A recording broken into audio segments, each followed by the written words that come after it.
morning, everyone. Welcome. Very happy to be here today. As you said, I'm the last one, so I know lunch is coming up. So I guess like sugar levels are low and the lights are a little dim. So please drink some coffee. And in the next 15 minutes, I'm gonna pack as much content as possible. But mainly, what we're gonna do, we're gonna try to solve a mystery. I would say the biggest mystery in marketing in the past decade, which is understanding the connection between real-world consumption and the activity that you do on social media. Those two things have always been very separate places, and it's very important to understand how those connect and interrelates to each other. So, before I start, I just ask you a question. How many of you have heard about Commute before? Please raise your hand. All right, so it looks like the whole news storm of last month didn't come all the way to Atlanta, which is very good. I will give you a quick 15 seconds pitch about what we do so you can understand the methodology behind solving the mystery that we're going to go through in a second.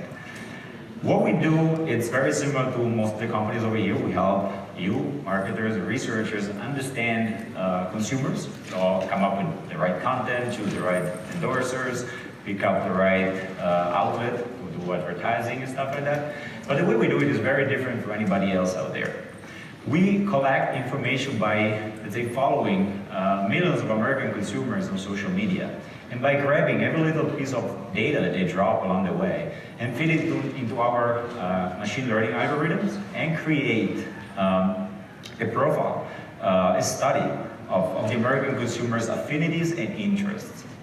On top of this, we layer the best data sets available on consumption, which is GfK, MRI, and Simmons, and add some kind of secret sauce, which is weight the whole thing based on the census bound, which makes it representative of the real world. So you use social media to understand the real world. This is exactly what we do. Our targets usually are marketing agencies, publishers, brands, you name it. All right, now that you know what we do, let's go through the 3 questions that we're going to try to answer in the next, I would say, 12 minutes. The first one is there a connection between what you do on social media and the consumption in the real world? And if so, is there differences between different categories of goods out there in terms of conversions? And within the same categories, are there winners and losers, or they're all around a mean distribution? Let's figure out. So let's start by defining 3 different types of consumers. On my right over here, you got a social fan, which is the person that did not purchase anything from you in the past 6 months, but actually has been engaging on social media. On my left, you'll see the silent consumer. So the person actually takes your bottom line because he bought products in the past 6 months, but never engaged with your content on social media. And finally, the holy grail of marketing, which is the super consumers, the people that are socially engaged with your brand and did actually purchase something in the past 6 months.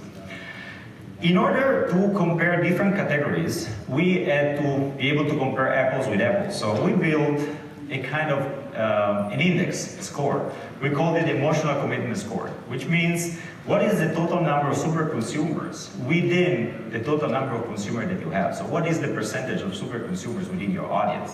And then multiply by 100 because nobody likes numbers with decimals anyway. So once all these elements are clear, we pick different type of categories, so different products. Fast food, confectionery, beer, which is my favorite, mass retailer, and laundry detergent. Before I get to the next slide, who guesses which is the one category that has the highest commitment score? Come on.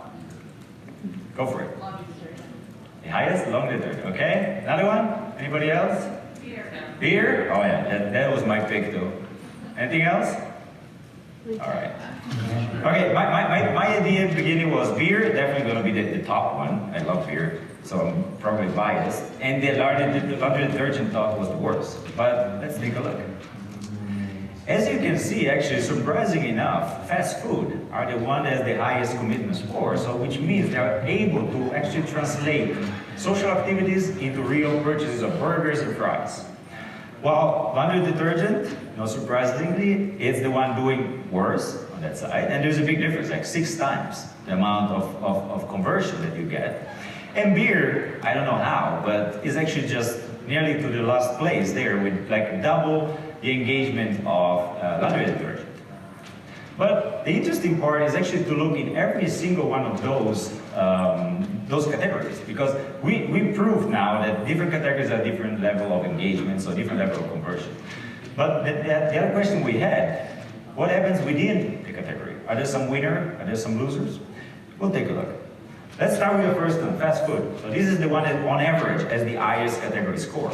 We picked 10 of the biggest brands out there. And interesting enough, there is a good distribution. There are some winners on the left side, like Subway, and then some losers. And most interesting on the loser side, I think, it's interesting to see Burger King and McDonald's, which are the 2 big elephants in the room, which are actually converting less than the average of the category. So they can learn something, let's say, from the guys at Subway. Next group is the mass retailer. I wouldn't have expected this distribution here. I thought they were much more on the same level. Actually, there is a huge difference between the winners, like Target and Walmart, and the followers, Costco and Dealer. As you can see, it's like nearly 10 times as much they can convert as compared to their competitors. So huge advantage in using social media for those 2 brands over here. Chocolate, the sweet tooth. Interesting enough, again, we see the same pattern. So some winners, some losers. What was interesting for me, there are 2 products that, I mean, for me they're very similar, which is Skittles and M&M's. They look similar, they have similar audiences, but they have completely different results. Skittles has a huge social following, way bigger than M&M's, and is very good at translating its content in actually purchases. While M&M's, it's lagging behind, so probably should take a look within their competitors and understand more on which is the strategy that converts fans into consumers, or super consumers. Beer, my favorite category. I guess I know them all over here, and I drank a couple too much last night. But it's interesting to see again the same phenomenon that you saw on the burger side. Like the biggest brands, Coors Light, Budweiser, Bud Light, are not doing that well at all. Even with such a sexy product, which is pretty easy to convert into parties and getting people to buy and purchase beers. While vertical approaches like Corona and Busch that have really specific identities of their brand are working much better in converting social following into consumers. And finally, the most boring category, laundry detergent. After all, who likes to make laundry anyway? This is a big surprise for us. What we expected was to see basically everybody on the same level. It's just a boring category, so that's what we expected to see. But actually there is one big winner here, which is 7th generation. And 7th generation is an interesting case because it has a particular positioning on the market. They go for a specific type of consumer, the consumers that are green, they're environmental aware. So the people that is very interested in having, let's say, bottles that are recycled, using the right ingredients that are not harsh, and stuff like that. So that positioning translates very well in terms of revenues for them, so their content really resonates with their audience. So what we did a deep dive within this audience to understand more about the 7th generation. So we pulled our platform and pulled out 2 audiences. The social fans, 1.8 million people, and the silent consumer, 2.9 million people, and overlap them to identify the holy grail of marketing, which is the super consumer, which roughly accounts for 90,000 people. Usually when you look into this audience, as a one, because 90,000 people is not that much. But technology and affinities allows you actually to break this down in tribes, in communities, so that you understand every single persona that is within even such a small audience. So what we did, we ran a key means analysis or segmentation. And what came out in just one click, a few seconds, is the graph you see on the right, which shows us 4 different groups of consumers, 3 of which are really separate from each other, which means they're kind of different. One is called Grab and Go, don't forget Little Joe. The second one is Conserve, Reserve, and Prosper. And finally, Kids Are Clean, Prepare, Sun Keeps In. We did also a quick analysis of each one of those. So we built the buyer persona, but not just using the typical demographic, but by leveraging the affinities, the interest of these consumers. And for the first one, the grab and go, don't forget little Joe, we are talking about a typical female mother between 35 and 44 years of age in terms of demographic, nothing special there. They have cats in the household, they're interested in beauty products, but there are a couple of things that are very interesting there. When you dig into the data, into the affinities, you can see that these people is a little bit sassy. They like drinking whiskey at night and going out and gamble. So if you know these little things, will change the picture or the image of the audience that you have in your mind from what we saw in the first three things we described and adding just this specific flavor to it. And you can see how this is different from the second group, the conserve, preserve, and prosper, which is an older group, so different demographic in this case. But it's also somebody that's more affluent, they have more money, they're more the typical consumer that fits the principle of the brand. They believe in the environment, they're following the WWF, they are home decor, art appreciators, bird watchers, they like cycling and everything. So this, I would say, is the core audience of seventh generation, and very different from the first one we saw. And finally, the third one. The third one is very interesting because if you look at the demographic, it's exactly the same as the first one. Same thing. But once you start looking into the affinities, you understand that those two personas couldn't be more different. This person, for instance, is much more researched. They like drinking wine, traveling, they like health, they're more health conscious, they're into cooking, food, and stuff like that. So obviously, even if on the demographic will be the really same thing, it looks very, very different once you dig deeper into the affinities. And that's where Cubu can help you out. So, to sum it up, we solved the mystery, and there is actually a connection between the real world and the social activities that you do. What is really important though is to have the right tools to measure that. Because once you can measure it, you can compare to your, let's say, peers in the industry, your competitors, and see what they're doing right, what is resonates for them with consumers. And finally, what is very important here, when you focus on a target audience, don't limit yourself to the typical demographic and psychographic, but dig deeper. Go for the affinities. Go for that thing that makes the audience different from anything else out there. And it will convert much better than it did before. So, to sum it up, I don't know if we have any seventh generation marketers in here, but I would like to congratulate because it's such a boring category. They're doing a great job, so they're leading the pack. I definitely don't fit in any of the three groups over there, but I'm sure that the smart marketers here understood that if they give me a beer, probably they will win me over. So that's the power of affinity. Thank you very much, guys.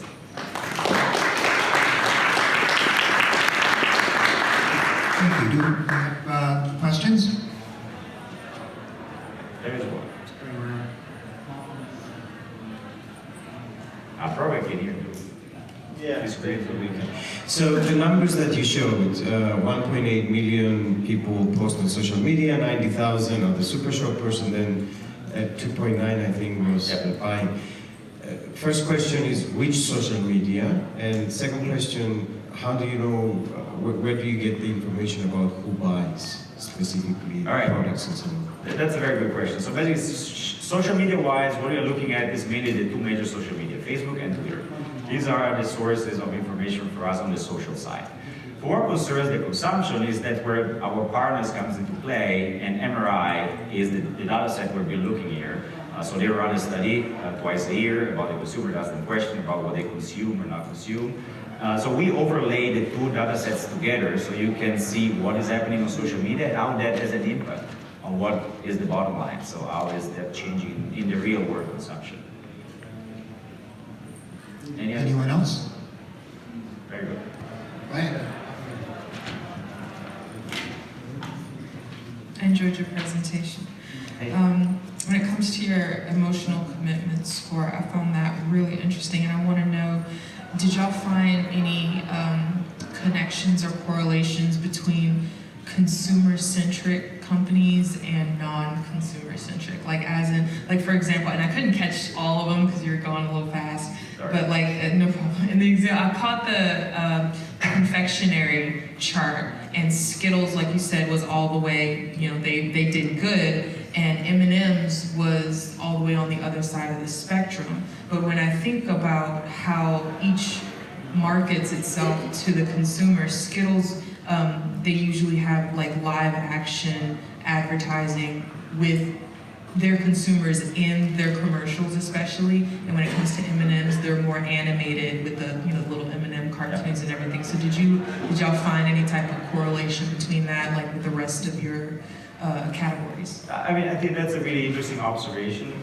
We didn't get in that direction. What we noticed more was like brands, they kind of have a really specific vertical identity. They tend to do better than the more generalistic approach. So like we saw Corona, for instance, within the beers. Corona has a really specific type of position, it's the fresh beer where you go on vacation, it's something to do with naturals and stuff like that. So they have their specific message, and that really turns and works out very well.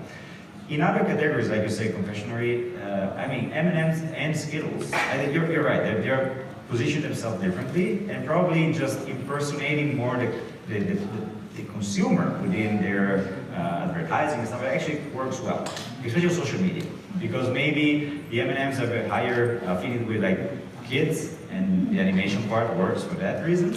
But Skittles actually resonates a lot with the consumer on social media. So whatever they're doing something that is much, much better than the M&Ms. And the animation part would be actually one of, I would say, several things that get into the mix to make it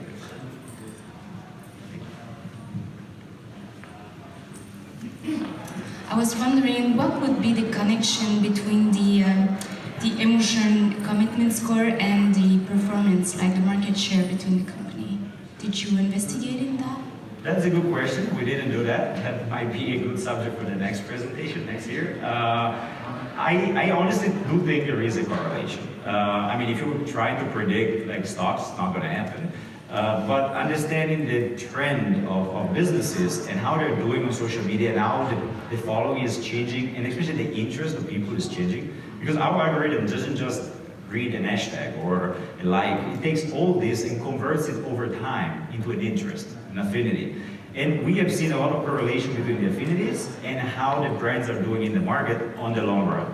So it's not something that can predict what is happening on the stock market, but you can kind of understand the trend of where the business are going in that.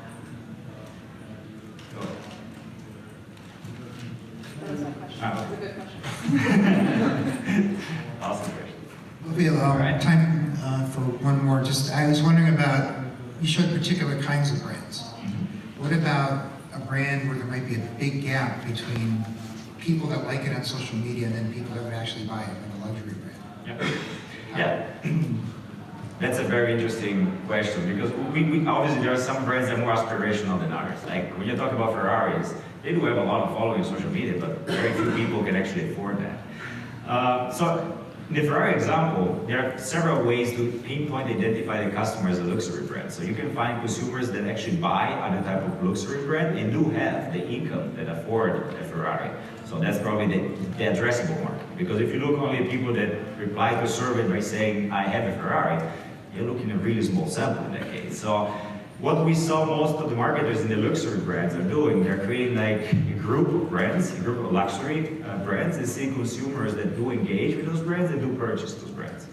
On the other side, I'm Italian originally, we've been working with Ferrari in the past, and interesting for me was to find out that they really cared about the fans rather than the potential buyers of the car, because a lot of revenues that come from them is for merchandising. So they make caps, they make umbrellas, they make t-shirts, so they make a lot of money in that side, and for them, the information they could find on social media was awesome. They could decide which type of, I don't know, gadget to launch, or which kind of co-branding to build.